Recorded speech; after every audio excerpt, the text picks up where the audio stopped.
তো নমস্কার বন্ধুরা, তোমাদেরকে প্রত্যেকে স্বাগত জানাই আমার এই ছোট্ট ইউটিউব চ্যানেলে।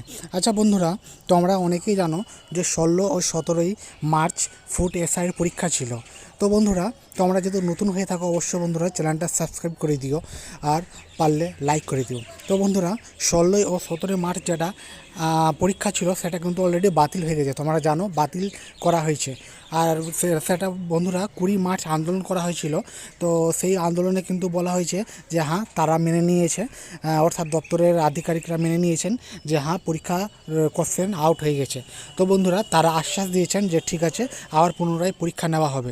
তো বন্ধুরা পুনরায় অবশ্যই আবার পরীক্ষা নেওয়া হবে। তো কিন্তু ওনারা এই বিষয়ে কোনো এখনও অফিসিয়াল বিজ্ঞপ্তি দেয়নি, খুব তাড়াতাড়ি বিজ্ঞপ্তি বেরিয়ে যাবে। তো সম্ভবত বন্ধুরা ভোটের পরে আবার পরীক্ষা হতে পারে। টোটাল 6 ধাপে হয়েছিল, অর্থাৎ প্রথম যে তারিখে হয়েছিল 16ই মার্চ, তিন ধাপ করে হয়েছিল, 16 17 মার্চ, টোটাল 6টি ধাপে হয়েছিল। তো বন্ধুরা পরীক্ষা আবার হবে, তো সেটা হবে ভোটের পরে, এটা বলা হয়েছে ভোটের পরে আবার পরীক্ষা হবে। তো বন্ধুরা অফিসিয়াল বিজ্ঞপ্তি দিলে অবশ্যই জানানো হবে। তো বন্ধুরা এটাই বলার ছিল। তো বন্ধুরা চ্যানেলটিতে নতুন থাকলে অবশ্যই বন্ধুরা সাবস্ক্রাইব করে দিও। ধন্যবাদ।